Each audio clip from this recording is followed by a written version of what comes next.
Você, isso mesmo, você, que topa acordar mais cedo nos finais de semana, que não perde um joguinho à tarde no meio da semana, ou mesmo você que gosta de ver em campo os craques que você costuma jogar no videogame. A sua hora chegou. Isso porque o futebol europeu está de volta. Sim, meus amigos, a temporada 2022-2023 dos campeonatos europeus está entre nós, prometendo disputas acirradas, jogaços e um desfile sem fim dos craques internacionais. E claro, a TV Torcedores traz um guia, em formato de vídeo mesmo, para você saber o que esperar das principais competições do velho continente. Então se liga aí!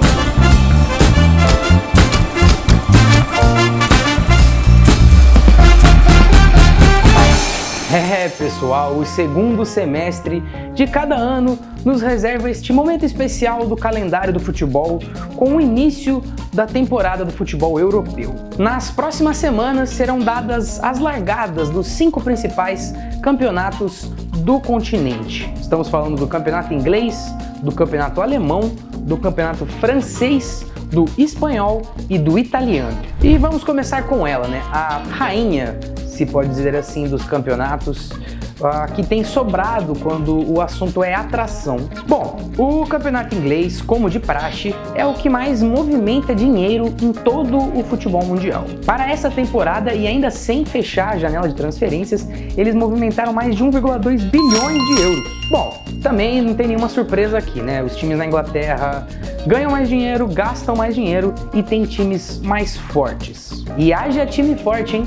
A temporada 2022-2023 é possivelmente a que tenhamos verdadeiramente um Big Six na Premier League. Afinal, há sérios indícios que as 6 grandes equipes inglesas vêm, de fato, muito fortes para essa temporada. Sim, Liverpool e Manchester City podem novamente dominar o cenário. Afinal de contas, eles já são super times há alguns anos, né? Com ideias de jogo, com treinador, com sistemas, enfim, tudo já bem azeitado já há bastante tempo. O que é algo que por si só já é muito difícil de competir. E agora, para piorar a situação, eles contam cada um com grandes centroavantes, com grandes fazedores de gols. O Liverpool, por exemplo, com Darwin Núñez, um uruguaio que veio trazido pela bagatela de 75 milhões de euros do Benfica. Isso mesmo, são quase 400 milhões de reais. E o City, enquanto isso, pagou um pouco menos, só uns 45 milhões de euros, para trazer Erling Haaland, o norueguês, que promete estar entre os grandes jogadores do futebol mundial nos próximos anos. Mas assim, do City e do Liverpool a gente conhece bem, até porque além dos centroavantes eles não tiveram grandes mudanças na equipe. O negócio é que os outros 4 times restantes do Big Six, o Arsenal, o Tottenham, o Chelsea e o Manchester United, esses sim podem finalmente acirrar a briga. O Arsenal, por exemplo, fez a torcida ligar o modo empolguei com as grandes atuações na pré-temporada. O time contratou o brasileiro Gabriel Jesus para ser o grande nome do seu ataque e do time inteiro no ano. A ideia é ter um jogador muito talentoso e louco para se provar, para poder capitalizar todo o talento de um elenco já bastante entrosado e que vem sido montado nos últimos anos. Esse elenco tem alguns jogadores muito interessantes, especialmente naquela faixa do meio-campo ofensivo, né? A gente tem o inglês Saka, também tem o inglês Emil Smith-Rowe, tem o também norueguês Martin Odegaard e temos também o brasileiro Gabriel Martinelli. O encaixe dessa ideia com esses jovens talentosos por trás do Gabriel Jesus se mostrou bastante certo na pré-temporada. Agora fica a expectativa de ver os comandados de Mikel Arteta comprovados dentro da competitividade da Premier League. Até porque no ano passado o Arsenal ficou um pouco marcado por ser o time que jogava direitinho, que tinha um bom encaixe, mas que simplesmente não ganhava as partidas que importavam. Outro time que busca ganhar as partidas que importam neste ano é o Tottenham. Até porque os Spurs terminaram a última temporada de uma maneira muito forte, com a casa já bastante arrumada pelo técnico italiano Antonio Conte, que talvez o único pecado tenha sido chegar, bom, tarde demais, né? O italiano conseguiu em pouco tempo mudar não só a mentalidade da equipe, como mudar o jeito que o clube encara o seu elenco, né? Dando mais ênfase na intensidade física, na velocidade. É só você ver a escalação do Tottenham nas últimas partidas da Premier League, sempre com jogadores altos, fortes e, assim que possível, velozes. A tendência para os Spurs é dobrar a aposta nesse quesito da intensidade física. Basta dar uma olhada no mercado que o time fez nesta janela de transferências para ver mais ou menos o que eu tô querendo dizer. Vieram, por exemplo, o brasileiro Richarlison, além do eterno Ivan Perisic, que veio lá da Inter de Milão, e também do jovem ala Jed Spence, que veio do Middlesbrough. Todos esses jogadores têm características em comum, todos eles são fortes, todos eles têm uma certa velocidade e, sem brincadeira, todos estão acima do 1,80 m de altura. A estratégia, no fim, tem não só fazer o time ficar mais competitivo dentro do nível físico da Premier League, como facilitar a vida de Harry Kane e Heung-min Son, a dupla de ataque que é disparada a referência técnica da equipe londrina. E por falar em Londres, temos o Chelsea, curiosamente o time que está menos empolgado para essa nova temporada. As contratações de Raheem Sterling, que veio do Manchester City, e do zagueiro Koulibaly, do Napoli, provavelmente um dos melhores defensores do mundo na atualidade, parecem não ter dado aquele ânimo que o time precisava depois da venda do clube por parte do antigo dono, Roman Abramovich. Então a questão é muito mais anímica, porque se você olhar racionalmente, os Blues continuam com um timaço, com a base montada há 2 temporadas, com muito dinheiro investido, né? Jogadores como Havertz, Ziyech, até o Thiago Silva e o goleiro Eduard Mendy, né? Eleito o melhor do mundo na última temporada. E tudo isso é bom lembrar com uma equipe muito bem treinada pelo técnico alemão Thomas Tuchel. O contrário do Chelsea nessa temporada deve ser o Manchester United, que também não fez um mercado muito ativo, mas pelo contrário está muito animado para o início da Premier League. Isso porque junto de algumas das contratações pontuais do time, né, como o Christian Eriksen, Tyrell Malacia, lateral esquerdo, e do defensor Lisandro Martinez, veio o técnico Erik ten Hag, diretamente do Ajax. O holandês fez na equipe holandesa um ótimo trabalho nos últimos anos, né? Montando e remontando constantemente uma equipe que conseguiu sempre ser ofensiva, protagonista e muito agradável de se assistir. Bom, o Carequinha chegou com tudo ali em Old Trafford, né? Ele arrumou a casa e em pouco tempo conseguiu mostrar algumas de suas principais cartas na manga dentro da pré-temporada. As melhores dessas cartas foram a implementação de um jogo não só ofensivo como vistoso e também o resgate de algumas das peças de um elenco que tinha abalado a sua confiança na última temporada. Agora temos promessa de bom futebol de caras como Rashford, Jadon Sancho e o atacante Martial. Agora, se Cristiano Ronaldo estará neste bolo não só de jogadores do Manchester United, com jogadores que vão jogar um bom futebol, aí é uma questão para outro momento, né? Nossa, a Premier League tem muito time grande, né? Então vamos só citar mais alguns para você poder ficar de olho. Um deles é o Aston Villa, do técnico Steven Gerrard, e dos brasileiros Felipe Coutinho, Diego Carlos e do volante Douglas Luiz. Outro time para você ficar de olho é o riquíssimo Newcastle, do também brasileiro Bruno Guimarães e também do atacante barra volante barra meia barra faz tudo atacante brasileiro Joelinton. E por último, vale botar um pouquinho na sua televisão se você estiver por aí no seu fim de semana, no recém-promovido Nottingham Forest, que terá, lembramos, o meia Gustavo Scarpa, que atualmente está no Palmeiras e que se junta ao time inglês no final deste ano. Bom, agora vamos de Bundesliga? Bayern campeão mais uma vez. Pronto. Bom, brincadeira, pessoal, mas nem tanto, né? O campeonato alemão parece às vezes estar um pouco preso em um ciclo temporal, né? Que nem no seriado Dark, ou que nem o Feitiço do Tempo, né? O filme clássico que o Bill Murray, com as coisas repetindo o mesmo dia sempre. Com as coisas repetindo o mesmo dia sempre. Com as coisas repetindo o mesmo dia sempre. Porque a história é basicamente sempre a mesma, né? Com os times começando empolgados a temporada e prometendo alguma coisa, eles até começam bem, mas eventualmente o Bayern de Munique domina tudo e levanta mais um caneco consecutivo. Dessa vez, a equipe de Munique não terá a ajuda de Robert Lewandowski, né, que foi para o Barcelona e deixou a equipe depois de mais de 8 temporadas. Em compensação, terá o reforço de Sadio Mané, que veio do Liverpool buscando novos desafios na carreira. Fazem companhia ao senegalês, o lateral direito Mazraoui, o volante Gravenberch e também o zagueiro De Ligt, os dois primeiros formados e vindos direto do Ajax e este último vindo da Juventus, mas também cria da base do time holandês. Eles fortalecem ainda mais aquele núcleo duro do Bayern de Munique que a gente conhece, né, com Kimmich, Thomas Müller, com Goretzka, com Manuel Neuer. E bom, a concorrência do Bayern de Munique deve se concentrar novamente no Borussia Dortmund e no RB Leipzig. Talvez até mais para o segundo do que para o primeiro, né? Isso porque o Borussia Dortmund entrou em um modo de reconstrução, optando por trazer jogadores ainda mais jovens e menos rodados para poder substituir o Haaland, né, que saiu para o Manchester City. Um deles é o Adeyemi, que veio do RB Salzburg, e o outro é o Moukoko, revelação da própria base do Borussia Dortmund e que ainda estava numa certa transição entre os juvenis e o profissional. Aliás, a média de idade do elenco do Borussia Dortmund é bem jovem, né? Com 24 anos. Até o técnico é jovem e também uma aposta, né? Trata-se de Edin Terzic, de 39 anos e ex-auxiliar do clube. O RB Leipzig, por outro lado, ainda que tenha um elenco ainda mais jovem que o Borussia Dortmund, né? Abaixo dos 24 anos de idade na média, ele tem um time titular formado e praticamente intocado há coisa de 3 temporadas, né? E com um time já mais sólido e performando regularmente nos últimos anos, algumas das suas promessas, né, lembrando que é um time que costuma fazer investimentos em jovens, essas promessas começaram a vingar, né? Em especial, por exemplo, o meia Christopher Nkunku, que ele veio do PSG. Ele é um meia atacante que foi jogado mais pra frente nessa última temporada e deu muito certo. Para vocês terem noção, ele participou de mais de 50 gols do time da Red Bull na última temporada. Faz uma boa companhia ao Nkunku o húngaro de difícil nome Szoboszlai, que joga pela ponta direita e tem 21 anos. Ele começou a dar amostras de um melhor futebol na última temporada e deve ser uma das principais peças ofensivas da equipe do técnico ítalo-alemão Domenico Tedesco.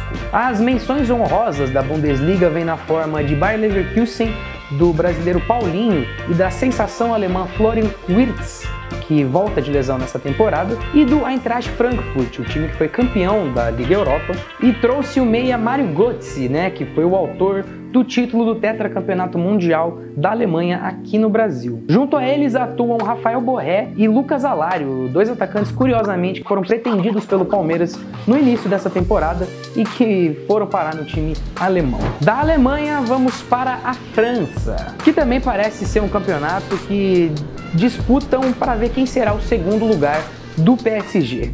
Meus amigos, se na Alemanha a situação já é complicada, na França ela é ainda mais. Se na temporada passada, com o Paris dividido, meio em crise, pensando mais no mercado da bola do que qualquer outra coisa, o time já foi lá e dominou o campeonato, neste ano, então, com o elenco remodelado, né, trazendo jogadores mais dinâmicos como Vitinha, que veio do Porto, e Mukiele também, que veio do RB Leipzig, e principalmente com o trio Messi, Neymar e Mbappé se encontrando dentro do novo esquema do novo técnico Christopher Galtier, eu quero ver sinceramente quem vai conseguir parar, né? A boa notícia é que dessa vez temos um Lyon mais forte do que ele tem sido nas últimas temporadas. O único heptacampeão consecutivo da história da Ligue 1 formou nesses últimos 2 anos um elenco mais enxuto e um pouco mais definido dentro das suas posições, protagonistas e etc. No meio, por exemplo, o time tem dinâmica, versatilidade, com caras como Aouar, Caqueret e o Tolisso, que veio do Bayern de Munique. No ataque, temos os talentos do brasileiro TT, do jovem francês Ryan Cherki e também do eterno Lacazette, né, que jogou no Lyon, foi pro Arsenal e voltou para o Lyon. A única questão é saber se Lucas Paquetá, o brasileiro que é também titular na seleção brasileira, se ele vai continuar na equipe nessa temporada, né? Ele é o principal jogador desse elenco e tem despertado a atenção de vários dos gigantes europeus pela sua dinâmica de jogo, pela sua fisicalidade e pela sua criatividade nos dribles e nos passes. O Olympique de Marseille, né, que chegou a fazer um barulho na temporada passada, é dessa vez uma incógnita, né? Isso porque o time não terá o técnico argentino Jorge Sampaoli, que com todos os seus maneirismos e idiosincrasias, com aquele estilo quase dogmático, né, conseguia dar algo a mais a um elenco que é talentoso, né, com o Gerson, que é ex-Flamengo, com o Payet, que jogou no próprio Olympique e depois no West Ham lá na Inglaterra, no Milik, né, centroavante que jogou no Napoli. A saída dele pode ter puxado uma espécie de reformulação, né? Alguns dos jogadores queridos pelo Sampaoli já saíram e mais outros podem sair a depender de como o novo técnico do time francês, o croata Igor Tudor, vai se dar com o elenco dentro dessa nova temporada. As menções honrosas da Ligue 1 começam com o Rennes, provavelmente o time com um projeto mais sólido dentro do futebol francês, né? Geralmente com um time jovem e talentoso e com pontas muito rápidos, né? E que devem dar trabalho para as defesas adversárias, né? Sulemana, Jérémy Doku e o Terrier. Outra menção honrosa vai para o Nice, do técnico Lucien Favre, que foi do Borussia Dortmund na última temporada e que substituiu o Christopher Galtier, justamente o novo técnico do PSG. Bom, agora vamos para os campeonatos que vão começar um pouquinho mais tarde neste calendário, o campeonato espanhol e o campeonato italiano. Começamos primeiro com La Liga. A La Liga está cheia de moral com o título da Champions League do Real Madrid e com um renovado Barcelona. O time catalão, mesmo com alguns problemas financeiros, teve uma atuação pesada no mercado da bola e é o time que mais gastou nessa janela até aqui, né? Com 6 reforços e mais de 800 milhões de reais gastos. O Xavi Hernandes, técnico da equipe, mandou buscar o volante Kessié, o zagueiro Christensen, o também zagueiro Koundé do Sevilha, mas principalmente o meia brasileiro Rafinha e o atacante polonês Robert Lewandowski. Esses dois últimos, aliás, devem ser os que mais vão mudar o time de patamar, pelo menos tecnicamente, e a gente falou um pouco deles, e também podem ser capazes de rivalizar com a dupla do barulho do Real Madrid entre Karim Benzema e Vinícius Júnior. Aliás, a gente falou sobre isso num vídeo aqui na TV Torcedores e que você confere aqui na tela. Voltando ao Barcelona, vale lembrar que todos esses reforços se somam a uma base muito bem montada, né, com jovens talentosíssimos e absurdamente promissores no meio de campo, como Pedri e Gavi, e também ao eterno núcleo duro do Barcelona, com os veteranos Busquets, Jordi Alba e Piqué. Enquanto isso, o Real Madrid também se reforçou bem, só que de uma maneira um pouco mais pontual. Primeiro trouxe o zagueiro alemão Rüdiger, né, que se junta ao Éder Militão e ao Alaba, né, como esses zagueiros técnicos e versáteis, e o jovem francês Tchouaméni, que cumpre a cota de revelações para poder dar uma renovada no elenco do Real. O time espanhol, aliás, agora tem nesse novo trio formado por Valverde, Tchouaméni e Camavinga futebol para bastantes anos e principalmente para poder substituir eventualmente o eterno trio formado por Casemiro, Modric e Kroos. Na frente, Vinícius Júnior e Rodrigo são presente e futuro do Real Madrid. O Benzema promete mais uma vez uma temporada de gala e poderemos ter dessa vez a surpresa da utilidade de Eden Hazard, né, que apareceu na pré-temporada fininho, né? Aliás, ano de Copa do Mundo é uma beleza, né? O Eden Hazard já chegou fininho, o Neymar também voltou mais cedo das férias, já tem sido elogiado pelos jornais franceses, é uma beleza. Já no Atlético de Madrid, poucas novidades. As contratações até aqui foram um pouco badaladas, né? Como o Nahuel Molina, argentino que veio da Udinese, e o belga Axel Witsel, né? Que veio do Borussia Dortmund. Os dois chegam mais para poder fazer parte da engrenagem de Diego Simeone lá no Atlético, que dessa vez conseguiu dar uma repaginada no seu eterno estilo, que continua muito parecido, aguerrido, defensivo, mas dessa vez com uma nova versão, né? Com 3 defensores, com uma já popular linha de 5 no momento defensivo, mas que ainda tem força e técnica no meio de campo, né? Com caras como Koke, Rodrigo De Paul e Llorente, e muito talento lá no ataque, né? Com Griezmann, com Ángel Correia, com o português João Félix e também o brasileiro Matheus Cunha, né, que tá doidinho para conquistar uma vaga para a Copa do Mundo de 2022. Os times que valem ficar de olho também na Espanha são o Villarreal, né, por causa da grande campanha que fez na Champions League, ainda que com pouquíssimos reforços. Também temos o Real Betis, né, do ótimo treinador chileno Manuel Pellegrini, e que também agora tem o brasileiro Luiz Henrique, né, ex-fluminense, que promete arrebentar lá na Espanha. Também vale ficar de olho no Sevilha, né, com seu sólido projeto de sempre,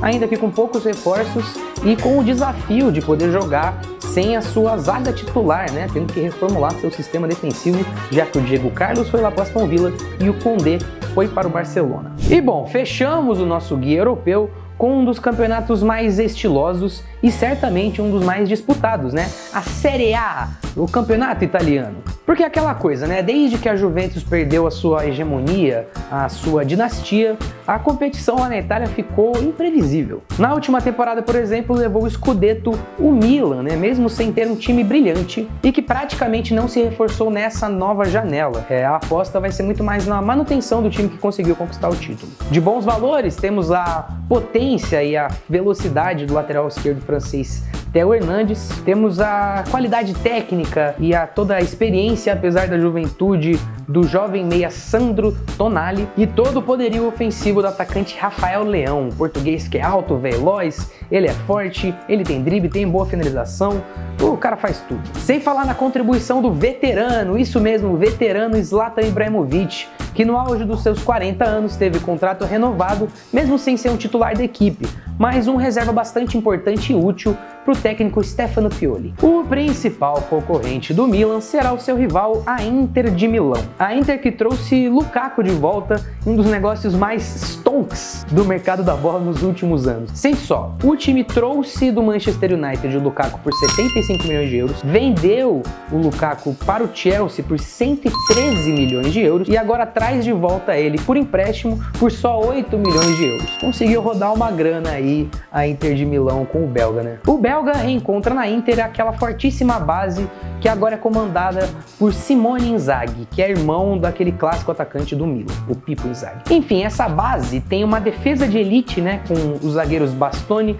De Vrij e Skriniar. Tem um meio-campo, né, que faz tudo com o Barella, com o Çalhanoğlu, com o Brozovic e o brilho no ataque, né? Não só com o Lukaku, mas principalmente com o Lautaro Martinez, que tem jogado tudo e mais um pouco lá na Itália, e também com o Joaquim Correa, né? Que agora volta a ser uma opção no banco de reservas. Os rivais de Milão devem ter dessa vez o retorno da Juventus como uma concorrente. A velha senhora foi aquela coisa, né? Ela penou para poder se inovar durante a sua hegemonia e depois penou para poder se reencontrar, tendo mudado algumas das suas bases de sempre. No fim das contas, conseguiu encontrar o seu caminho com a estabilidade de Massimiliano Allegri, que ganhou alguns dos campeonatos durante os títulos consecutivos que a Juventus conquistou na última década. O técnico, aliás, poderá reeditar a sua boa dupla com Paul Pogba, né, que voltou para a Juventus depois de atuar pelo Manchester United. Além do francês no meio de campo, a Juve conta com o poderio ofensivo de uma dupla que pode dar o que falar nessa temporada, com Vlahovic e Chiesa. Entre o meio de campo e esse ataque deve estar Di Maria, Ángel Di Maria, que veio do PSG e que no seu último grande contrato da carreira faz provavelmente a sua atuação com maior moral, né? Substituindo Paulo Dybala. É isso mesmo, pessoal, o argentino deixou a Juventus e surpreendeu a todos ao acertar com a Roma de José Mourinho. Sim, meus amigos, o time romanista deu o que falar e mostrou as suas armas e apontou-as para o título italiano que não conquista há 21 anos. No fim das contas, a chegada do argentino, que foi muito comemorada lá na capital, aconselho vocês a verem alguns dos vídeos das apresentações e recepções do jogador lá na capital. Enfim, essa chegada parece ter sido representativa do final de uma reconstrução da Roma e também parece ter sido bastante precisa, né? Como se fosse o elo final entre as forças emergentes dentro do elenco romanista. Tipo assim, o Dybala deve ser municiado pelo ótimo Lorenzo Pellegrini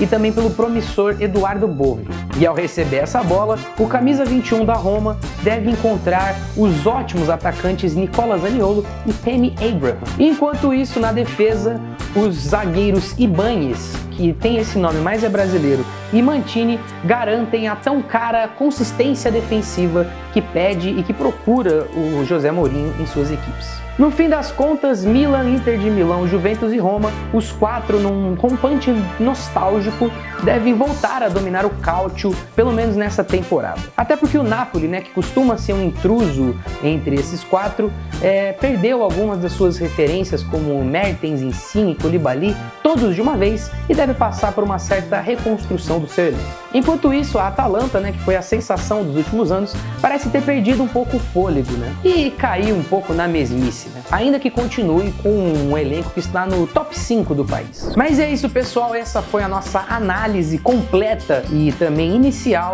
dos campeonatos europeus que devem começar entre as próximas semanas. Se você curtiu, se você gostou de algum time, se você achou que faltou falar de alguma coisa, fala aqui pra gente embaixo nos comentários, dê sua sugestão, sua crítica, seu elogio, que a gente vai topar tudo. Se você estiver por ali já, aproveita e deixa um like aqui no nosso vídeo para fortalecer o nosso trabalho e também fica o convite para você se inscrever e ativar as notificações aqui no nosso canal. Vale lembrar que você também pode compartilhar este vídeo no seu WhatsApp, por exemplo, né, para aquele seu amigo que está ansioso pela volta do futebol europeu, ou para aquele seu amigo que nem está entendendo o que está acontecendo no mercado europeu. Por último, vale o convite para poder assistir alguns dos nossos últimos vídeos, como por exemplo a análise que a gente fez da dupla Robert Lewandowski e Rafinha contra a dupla Vinícius Júnior e Benzema. A TV Torcedores vai ficando por aqui, eu sou o Lucas Aires, editor do torcedores.com. Até a próxima, galera. Valeu!